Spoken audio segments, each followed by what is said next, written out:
Dear student, in the last lecture we have seen earth gravitational acceleration, then next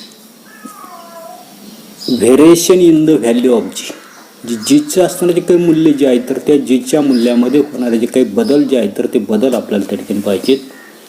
पहिलं A, change along the surface of the earth, म्हणजे पृथ्वीच्या पृष्ठभागावरील असणारे जे काही बदल जे आहे तर त्या बदलानुसार जीचं असणारे जे काही व्हॅल्यू जे आहे तर त्या जीच्या व्हॅल्यूमध्ये त्या ठिकाणी बदल जो आहे तर तो बदल त्या ठिकाणी होता. Will the value of G be the same everywhere on the surface of the earth, म्हणजे पृथ्वीच्या पृष्ठभागावरील सर्व ठिकाणी जीचं असणारे जे काही मूल्य जे आहे तर ते मूल्य त्या ठिकाणी समान असेल काय? The answer is no. याचं उत्तर जे आहे तर ते उत्तर आपल्याला त्या ठिकाणी नाही असंच त्या ठिकाणी येईल. का? तर त्याचं कारण आपल्याला दिले पहा. The reason is that the shape of the earth is not exactly spherical and so the distance of A point on the surface of the earth from its centers differ somewhat from place to place. पृथ्वीचं जर त्या ठिकाणी आकार जर आपण जर पाहिला तर आपल्या असं लक्षात येत नसते की पृथ्वीचा आकार पूर्णपणे त्या ठिकाणी गोलाकार त्या ठिकाणी नाही, आणि म्हणून तिच्या पृष्ठभागावरील वेगवेगळ्या बिंदूंचं पृथ्वीच्या केंद्रापासूनचं असणारं जे काही अंतर जे आहे तर ते अंतर त्या त्या बिंदूंच्या स्थानानुसार काय होता नसतं तर ते बदलत त्या ठिकाणी असतं. Due to its rotation, the earth bulges at the equator and it's flatter at the poles.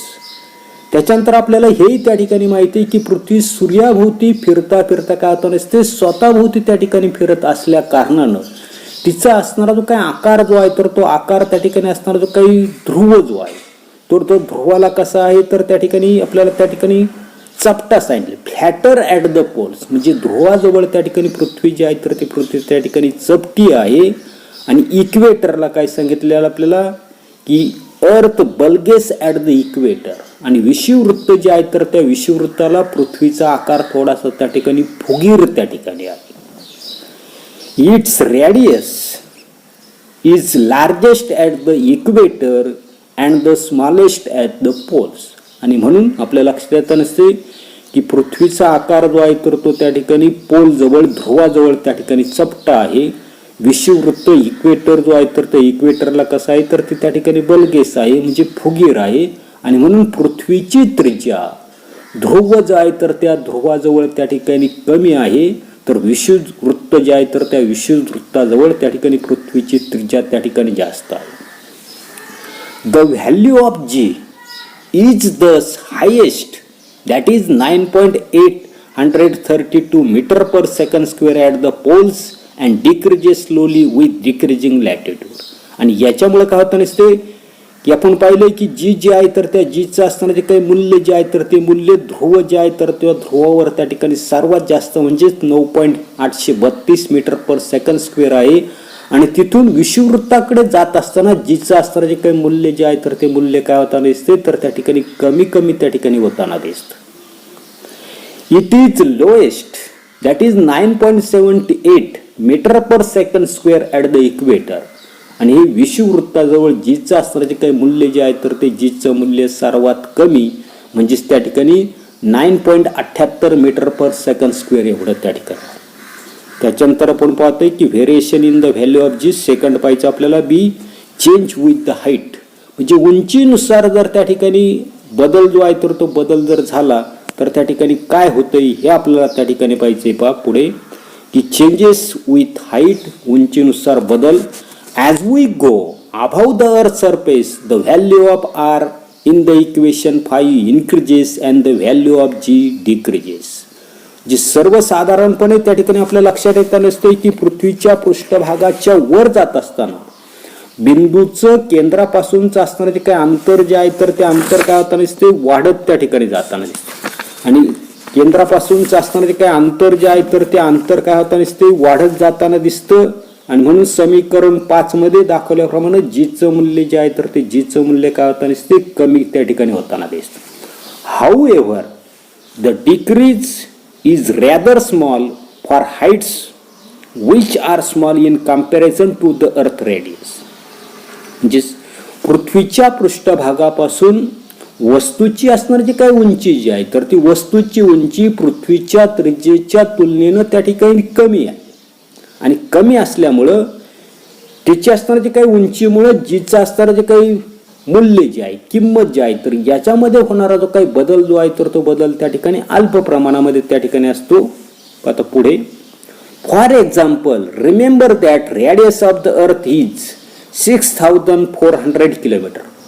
आपल्याला माहिती की पृथ्वीची असणारी जी काही त्रिज्या जी आहे तर ती त्रिज्या किती आहे 6400 किलोमीटर त्या ठिकाणी आहे.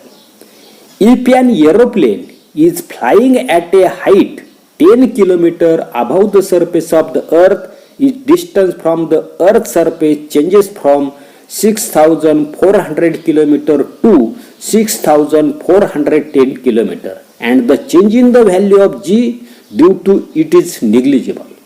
एक साधा अशा प्रकारचं उदाहरण दिलेलं की आपल्याला माहिती की पृथ्वीची असणारी काही त्रिज्या जी आहे तर ती त्रिज्या त्या ठिकाणी 6400 किलोमीटर त्या ठिकाणी आणि म्हणून पृथ्वीच्या पृष्ठभागापासून जर 10 किलोमीटर उंचीवर उडणारं जे काही विमान जे आहे तर त्या विमानाचं पृथ्वीच्या केंद्रापासूनच असणारं जे काही अंतर जे आहे तर ते अंतर किती भारताने असते की पृथ्वीची असणारी काही त्रिज्या जी आहे तर ती 6400 किलोमीटर आहे अधिक त्याच्यामध्ये विमानाची उंची जर आपण पाहिली तर ती 10 किलोमीटर आहे म्हणजे असं एकूण असणारे काय अंतर जे आहे तर ते अंतर त्या ठिकाणी 6410 किलोमीटर पर्यंत त्या ठिकाणी वाढतं. म्हणजे जीचं असणारं जे काही मूल्य जे आहे तर त्या मूल्यामध्ये होणारा जो काही बदल जो आहे तर तो बदल त्या ठिकाणी नगण्य त्या ठिकाणी असतो. आणि असं जरी असलं तरी आपल्या पुढे त्या ठिकाणी लक्षात येत नसते की on the other hand when we consider an artificial satellite orbiting the earth we have to take into account the changes in the value of g due to the large change in the distance of the satellite from the center of the earth. याच्या उलट आपल्या लक्षात येत नसते की जेव्हा एखादा असणारा काही कृत्रिम उपग्रह जो आहे तर त्या कृत्रिम उपग्रहाचा सॅटेलाइटचा आपण त्या ठिकाणी विचार करतो तेव्हा पृथ्वीच्या पृष्ठभागापासूनच्या त्याच्या उंचीमध्ये होणारा जो काही बदल जो आहे म्हणजे जी मध्ये होणारा जो काही बदल जो आहे तर तो बदल आपल्याला त्या ठिकाणी काय करावा लागतो लक्षात त्या ठिकाणी घ्यावा लागतो. Some typical types of heights and the value of g at these heights are given in the following table. म्हणजे काही विशिष्ट उंचीसाठी जीचं असणारं काय मूल्य जे आहे तर त्या जीच्या मूल्यामध्ये होणारा जो काही बदल जो आहे तर तो बदल आपल्याला खाली दिलेला जो काही तक्ता जो आहे तर त्या तक्त्यामध्ये त्या ठिकाणी दाखवलेला आहे. आता काय काय दिलेले की प्लेसेस दिलेले म्हणजे ठिकाणं त्या ठिकाणी दिलेली प्लेसेस आणि पुढे आपल्याला हाईट इन किलोमीटर दिलेली म्हणजे त्या प्लेसचं त्या ठिकाणी पृथ्वीपासूनची उंची आणि जीची असणारी काही व्हॅल्यू जी आहे तर ती मीटर पर सेकंदमध्ये सेकंड स्क्वेअरमध्ये दिली. पहिली प्लेस आपल्याला दिलेली की सरफेस ऑफ द अर्थ ॲव्हरेज म्हणजे पृथ्वीच्या पृष्ठभागावर उंची जी आहे तर ती आपण 0 उंची धरणार आणि पृथ्वीच्या पृष्ठभागावर जीची असणारी जी काही व्हॅल्यू जी आहे तर ती जीची व्हॅल्यू आपल्याला दिलेली 9.8 मीटर पर सेकंड स्क्वेअर.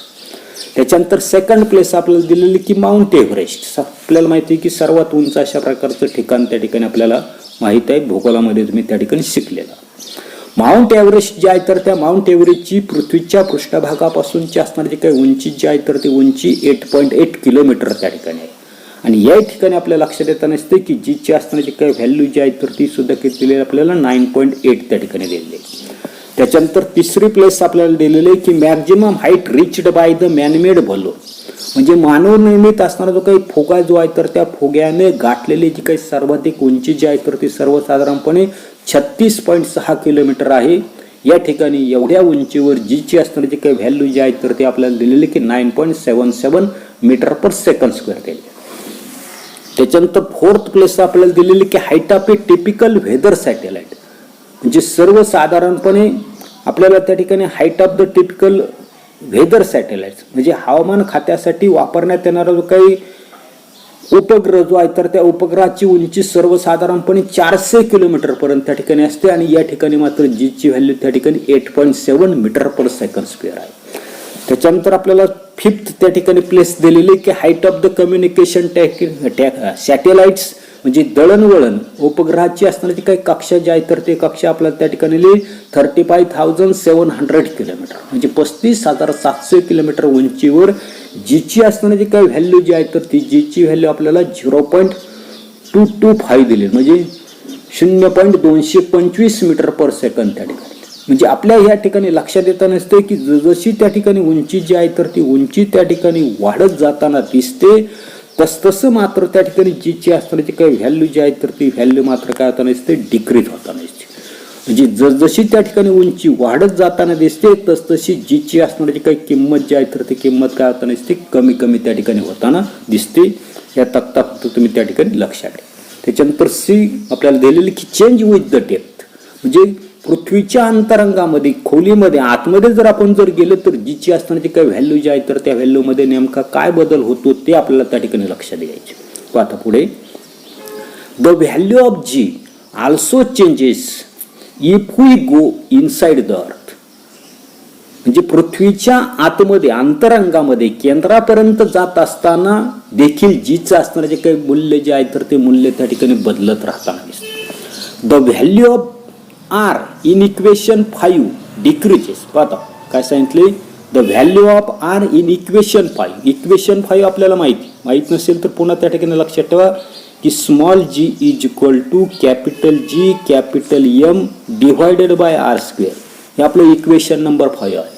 आणि हे जे काही इक्वेशन नंबर 5 जे आहे तर त्याच्यामध्ये असणारी काही आरची असणारी काही किंमत जी आहे तर ती आरच्या किमतीमध्ये जसजशी त्या ठिकाणी आरची किंमत त्या ठिकाणी कमी होत जाते त्यानुसार जीचं मूल्य जे आहे तर ते जीचं मूल्य त्या ठिकाणी अधिक व्हायला त्या ठिकाणी हवं. पाहता तेच सांगितलेले, the value of R in equation 5 decreases and one would think that the value of G should increases as per the formula. म्हणजे फॉर्म्युला जो आहे तर तो फॉर्म्युला पुन्हा एकदा लक्षात घ्या की g is equal to capital G capital M divided by R square. हे आपलं इक्वेशन नंबर 5 त्या ठिकाणी आहे. या समीकरणामध्ये आपल्या लक्षात येतं नसते की आरचं असणारं जे काही मूल्य जे आहे तर ते मूल्य जर त्या ठिकाणी कमी जर झालं तर या ठिकाणी जीची किंमत जी आहे तर ती जीची मिळणं त्या ठिकाणी अधिक व्हायला हवी. परंतु आपल्या त्या ठिकाणी काय लक्षात येतं नसते काय होतं नसते की however the part of the earth which contributes toward the gravitational force felt by the other object also decreases. परंतु आपल्या लक्षात येतं नसते की वस्तू पृथ्वीच्या केंद्राच्या जवळ गेल्यामुळे आता वस्तूवर असणारं जे काही गुरुत्वबल जे आहे तर ते गुरुत्वबल प्रयुक्त करणारा पृथ्वीचा असणारा जो काही भाग जो आहे तर तो भागही त्या ठिकाणी कमी होताना दिसतो.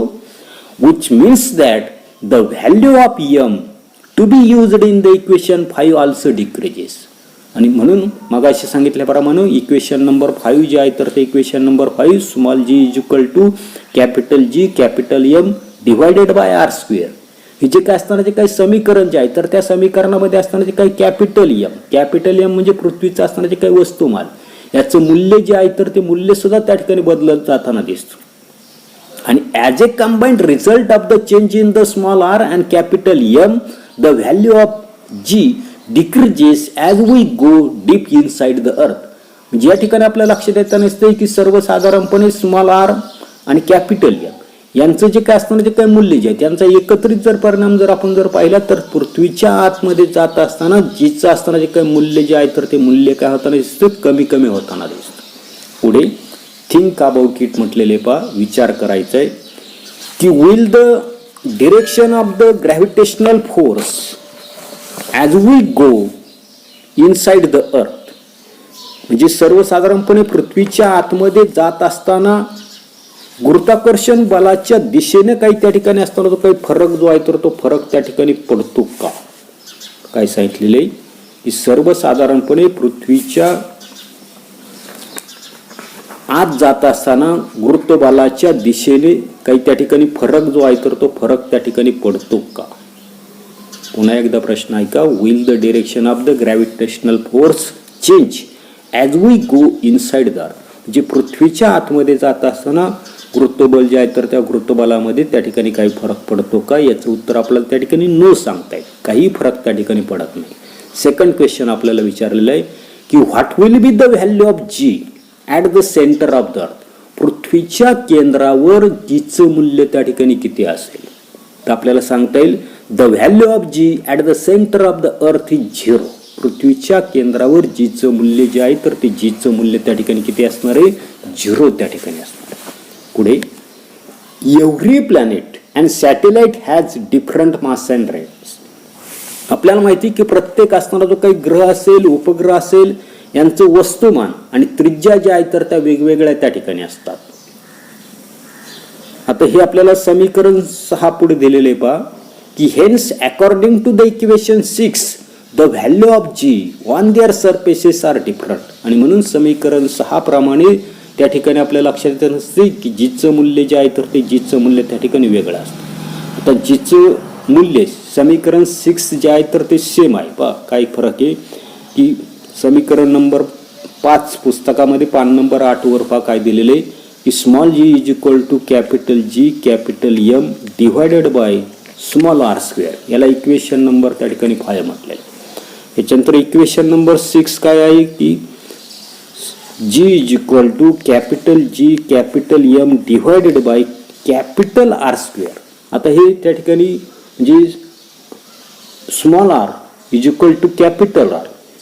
या ठिकाणी पृथ्वीची त्रिज्या म्हणजे वस्तू पृथ्वीच्या पृष्ठभागावर जर स्थिर जर असेल तर स्मॉल आर आणि कॅपिटल आर आपल्या लक्षात येताना की पृथ्वीच्या त्रिज्या आहे. आणि म्हणून जीचं असताना जे काही मूल्य जे आहे तर ते जीचं मूल्य त्या ठिकाणी अशा पद्धतीने इक्वेशन नंबर 6 प्रमाणे त्या ठिकाणी ते घेतलेलं आहे. आता काय सांगितले या ठिकाणी की सर्वसाधारणपणे प्रत्येक ग्रह असेल, उपग्रह असेल, याचं वस्तुमान आणि त्रिज्या जे आहे तर ते वेगवेगळ्या त्या ठिकाणी असतात. आणि म्हणून समीकरण 6 मध्ये सांगितल्याप्रमाणे पृष्ठभागावरील जीचं मूल्य जे आहे तर ते जीचं मूल्य सुद्धा त्या ठिकाणी वेगवेगळं असणार. पुढे on the moon it is about 1/6 of the value on the earth. म्हणजे सर्वसाधारणपणे आपल्या लक्षात येत असते की चंद्राचं गुरुत्वबल जे आहे तर ते चंद्राचं गुरुत्वबल पृथ्वीच्या गुरुत्वीय बलाच्या 1/6 त्या ठिकाणी असतं. काय सांगितलं आपल्याला 1/6 म्हणजे त्या ठिकाणी 1/6 त्या ठिकाणी असतं. पुढे as a result using the same amount of force we can jump 6 times higher on the moon as compare to that of the earth. आणि याच्यामुळं ठराविक बल त्या ठिकाणी वापरून पृथ्वीपेक्षा चंद्रावर आपण 6 पट जास्त उंच अशा प्रकारची असणारी काही उडी जी आहे तर ती उडी त्या ठिकाणी मारू शकतो. येते त्याच्यानंतर पुढचा कन्सेप्ट आपल्याला पाहायचा आहे तो मास अँड वेट म्हणजे वस्तुमान आणि वजन आपल्याला त्या ठिकाणी पाहायचंय. आता पुढे mass and weight. Mass is the amount of matter present in the object. आता मास म्हणजे काय? वस्तुमान की कोणत्याही वस्तूचं वस्तुमान म्हणजे त्याच्यामध्ये असलेला जो काही द्रव्य संचय ते कशाने बनलेला आहे तर त्यालाच त्या ठिकाणी आपण काय म्हणताना दिसतोय तर सर्वसाधारणपणे वस्तुमान त्या ठिकाणी म्हणताना दिसतो.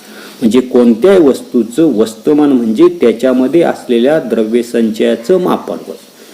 The SI unit of mass is kilogram. डिफरन्शिएटसाठी लक्षात ठेवायचे, फरक स्पष्ट करण्यासाठी लक्षात ठेवायचे मास आणि वेट.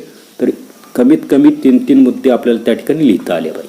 याची डिफिनेशन त्या ठिकाणी आपल्याला डिफरन्समध्ये लिहिता येईल. त्याचं युनिट जे आहे तर ते युनिट त्या ठिकाणी आपल्याला लिहिता येईल. जी सर्वसाधारणपणे the SI unit of mass is kilogram म्हणजे सिस्टीम इंटरनॅशनल मधलं वस्तुमानाचं एकक त्या ठिकाणी किलोग्रॅम आहे. त्याच्यानंतर पुढचा डिफरन्स आपल्याला सांगता की mass is a scalar quantity.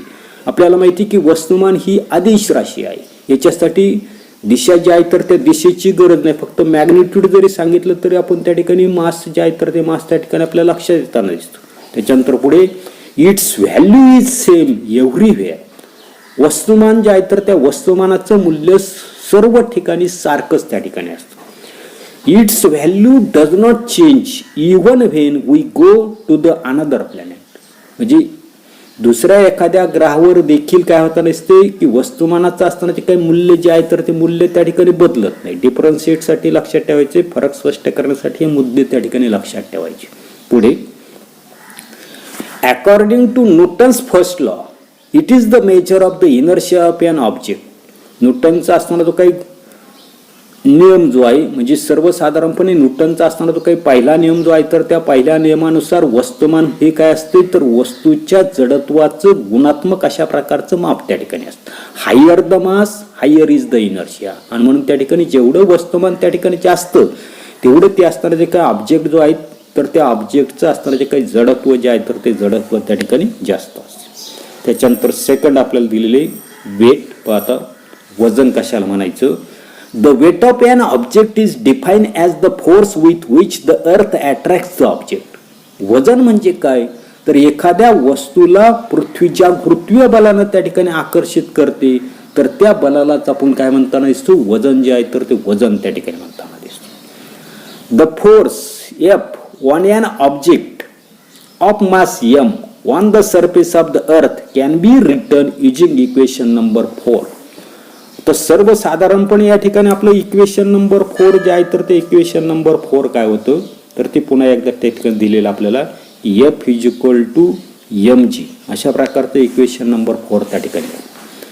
आता सर्वसाधारणपणे आपल्या पुन्हा त्या ठिकाणी लक्षात येतं नसते की यम वस्तुमान असलेल्या ज्या काही वस्तूवर आहे, पृथ्वीचं असताना जे काही गुरुत्वबल जे आहे तर ते गुरुत्वबल जर त्या ठिकाणी यप जर असेल तर या ठिकाणी आपलं असणारं जे काही समीकरण जे आहे तर ते समीकरण आपल्या लक्षात येतं नसते की वेट जे आहे तर ते आपण W ने दाखवतो आणि W आणि F त्या ठिकाणी सारखेच आहे, कारण व्याख्या आपण त्या ठिकाणी पाहिली. वजनाची काय व्याख्या सांगितली? The weight of an object, जी काय सांगितले? The weight of an object is define as the force, म्हणजे W आणि F त्या ठिकाणी सारखेच आहे. म्हणजे एखाद्या वस्तूला पृथ्वी ज्या गुरुत्वबलानं त्या ठिकाणी आकर्षित करते त्या बलालाच आपण त्या ठिकाणी वजन करताना दिसतो. म्हणजेच या ठिकाणी आपल्या लक्षात येतं नसते की W = F आणि F आपण मागे पाहिलेले की F ma, परंतु त्या ठिकाणी आपण mg त्या ठिकाणी घेणार. त्या ठिकाणी जीची असताना जी काही व्हॅल्यू जी आहे तर ती जीची व्हॅल्यू आपल्याला त्या ठिकाणी माहिती की G M / R. पुढे weight being a force its system international unit is newton. वस्तुमानाचं SI सिस्टीम मधलं एकक आपण त्या ठिकाणी किलोग्रॅम पाहिलं. वेटचं काय सांगितलं या ठिकाणी आपल्याला? तर त्या ठिकाणी वेटचं असताना जे काही सिस्टीम इंटरनॅशनल मधलं युनिट जे आहे तर ते युनिट त्या ठिकाणी न्यूटन आहे. डिफरन्शिएटसाठी लक्षात ठेवायचे, फरक स्पष्ट करण्यासाठी लक्षात ठेवा. Also the weight being a force is a vector quantity and its direction is toward the centre of the earth. त्याच्यानंतर आपल्याला हे त्या ठिकाणी लक्षात आहे की वजन जे आहे तर ते वजन ह्या ठिकाणी बल असल्यानं ती एक सदिश राशी त्या ठिकाणी आहे आणि या बलाची दिशा पृथ्वीच्या केंद्राकडे त्या ठिकाणी असते. वस्तुमान आपण पाहिले की वस्तुमान जे आहे तर ते वस्तुमान वेट जे आहे तर त्या ठिकाणी ती स्केलर क्वांटिटी आहे. त्याच्यानंतर मास जे आहे तर ती मास त्या ठिकाणी स्केलर क्वांटिटी आहे. वेट जे आहे तर ते वेट मात्र त्या ठिकाणी व्हेक्टर क्वांटिटी आहे. हे तुम्ही पुन्हा लक्षात ठेवायचं की डिफरन्शिएटसाठी हे पॉईंट्स जे आहे तर ते पॉईंट्स त्या ठिकाणी लक्षात ठेवायचे. पुढे as the value of the G is not same everywhere, the weight of an object changes from places to places, though its mass is constant everywhere. जीचं असणारं जे काही मूल्य जे आहे तर ते जीचं मूल्य सगळीकडे त्या ठिकाणी सारखंच नसल्यामुळे वस्तूचं असणारं जे काही वजन जे आहे तर ते वजन काय होतं? स्थानाप्रमाणे त्या ठिकाणी बदलतं, परंतु तिचं वस्तुमान मात्र सर्व स्थानावर त्या ठिकाणी एक समान त्या ठिकाणी असतं. हे त्या ठिकाणी आपल्याला लक्षात त्या ठिकाणी घ्यायचंय. आता पुढे की colloquially we use weight for both mass and weight and measure the weight in kilograms which is the unit of the mass. आता colloquially म्हणजेच काय? बोली भाषा. या बोली भाषेमध्ये आपण वजन या शब्दाचा वापर वजन आणि वस्तुमान या दोन्ही अर्थाने त्या ठिकाणी करतो आणि आपल्याला लक्षात येतं नसते की सर्वसाधारणपणे वजन हे केजी मध्ये म्हणजे वस्तुमानाच्या एककामध्ये आपण त्या ठिकाणी मोजताना दिसतो. But in scientific language when we say that Rajeev's weight is 75 kg we are talking about Rajeev's mass. परंतु जेव्हा आपण राजीवचं असणारं जे काही वजन जे आहे तर ते राजीवचं वजन त्या ठिकाणी 75 किलोग्राम आहे असं त्या ठिकाणी शास्त्रीय भाषेमध्ये ज्या वेळेला आपण सांगतो तर त्या वेळेला आपण राजीवचं असणारं जे काही वस्तुमान जे आहे तर ते वस्तुमान त्या ठिकाणी सांगताना दिसतो. As Rajeev's mass is 75 kg is weights on the earth is F mg आता या ठिकाणी ज्या वेळेला आपण म्हणतो की राजीव जो आहे तर त्या राजीवचं वस्तुमान त्या ठिकाणी 75 kg आहे. याचाच अर्थ त्या राजीवचं असताना ते काही वेट जे आहे तर ते वेट आपल्याला त्या ठिकाणी काढायचं. वेट आपण मगाशी पाहिलं F mg म्हणजे वस्तुमान जे आहे तर ते वस्तुमान त्या ठिकाणी 75 आहे आणि जी ची असताना ती काही व्हॅल्यू जी आहे तर ती 9.8 आहे. याचं मल्टिप्लिकेशन आपण जर केलं तर त्या ठिकाणी जीची असतानाची काही व्हॅल्यू जी आहे तर ती जीची व्हॅल्यू आपल्याला 735 न्यूटन्स त्या ठिकाणी मिळतात. म्हणजे याच्यामध्ये जीची किंमत आपण 9.8 टाकली म्हणजे 75 गुणिले 9.8 हा गुणाकार जर केला तर तो आपल्याला त्या ठिकाणी 735 न्यूटन त्या ठिकाणी मिळताना दिसतो. पुढे आता the weight of 1 kg mass is 1 into 9.8 that is 9.8 newton. म्हणजे 1 किलोग्रॅम वस्तुमानाचं वजन आपल्याला त्या ठिकाणी काढायचंय. त्यासाठी 1 into 9.8 हा मल्टिप्लिकेशन आपण त्या ठिकाणी केलं. हा गुणाकार जर केला तर तो पुन्हा आपल्या लक्षात नसते 9.8 न्यूटन त्या ठिकाणी असतो. Our weighing machines tell us the mass. आपण आपलं स्वतःचं वजन त्या ठिकाणी करतो. म्हणजे वजन मापणारे जे काही उपकरणं जे आहेत तर ते उपकरणं आपल्याला काय करताना दिसतात, वस्तुमान जे आहे तर ते वस्तुमान त्या ठिकाणी सांगताना दिसतात, मास त्या ठिकाणी सांगताना दिसतात, तर त्या ठिकाणी वेट सांगताना दिसतात. The two scale balance in shop compare two weights that is two masses. म्हणजे दुकानामध्ये असलेला जो काही समभुजा तराजू तुम्ही त्या ठिकाणी असा हातामध्ये धरण्यात येणारा जो काही काटा जो आहे तर तो काटा त्या ठिकाणी बाजारामध्ये पाहिला असेल किंवा दुकानदाराकडे पाहिला असेल. म्हणजे दुकानामध्ये असलेला हा जो काही समभुजा तराजू जो आहे तर त्या तराजूत 2 वजनाची म्हणजे पर्यायानं 2 वस्तुमानाची काय करताना दिसतो, तुलना जी आहे तर ती तुलना त्या ठिकाणी तो करताना दिसतो. त्याच्यानंतर पुढे पहा काय दिलेलं आहे की सर्वसाधारणपणे यूज युअर ब्रेन पॉवर त्या ठिकाणी म्हटलेले की आता काय ब्रेन पॉवर आहे की विल यू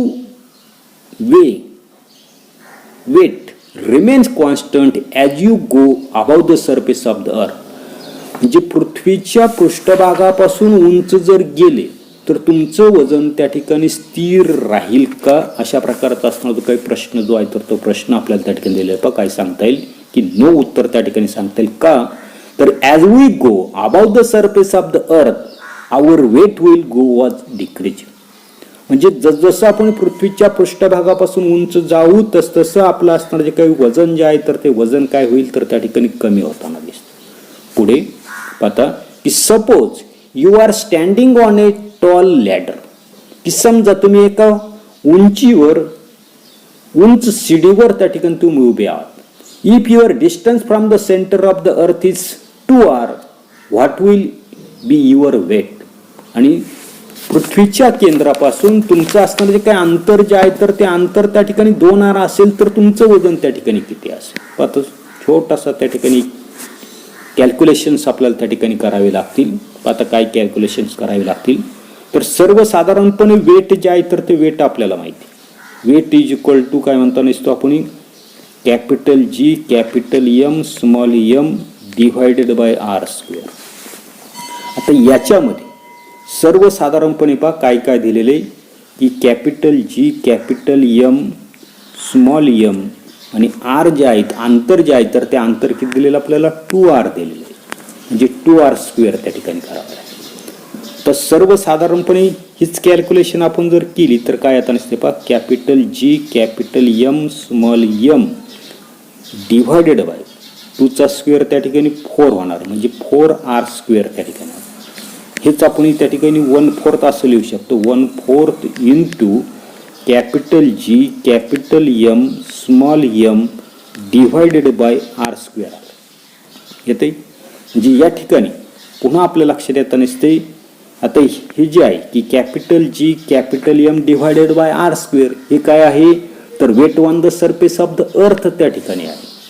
आणि म्हणून या ठिकाणी आपल्याला शेवट त्या ठिकाणी लिहिता येईल वेट जे आहे तर ते वेट आपलं त्या ठिकाणी किती असेल तर सर्वसाधारणपणे आपलं असणारं जे काही वेट जे आहे तर ते आपलं weight 1/4 into weight on the surface of the earth. म्हणजे आपलं पृथ्वीवर जेवढं वजन असेल तर त्याला कितने भागायचे 4 त्या ठिकाणी भागायचे. आणि जे काही उत्तर येईल तर तेवढं त्या ठिकाणी आपलं तर त्या शिडीवर उंच शिडीवर आपण जर उभे जर असेल आणि पृथ्वीच्या केंद्रापासून आपलं असणारं जे काही वजन जे आहे तर ते वजन किती आहे तुम्ही जर अंतर जे आहे तर ते 2r जर असेल तर म्हणजे जेवढं आपलं त्या ठिकाणी पृथ्वीवर अंतर असेल तर त्याला 4 ने भागायचे आणि जे काही उत्तर येईल तर तेवढं उत्तर त्या ठिकाणी आपलं असणार आहे. एवढाच असणारा जो काही भाग जो आहे तर तो भाग आपण या तासाला पाहणार आहोत. पुढील भाग पुढील तासाला पाहू. धन्यवाद.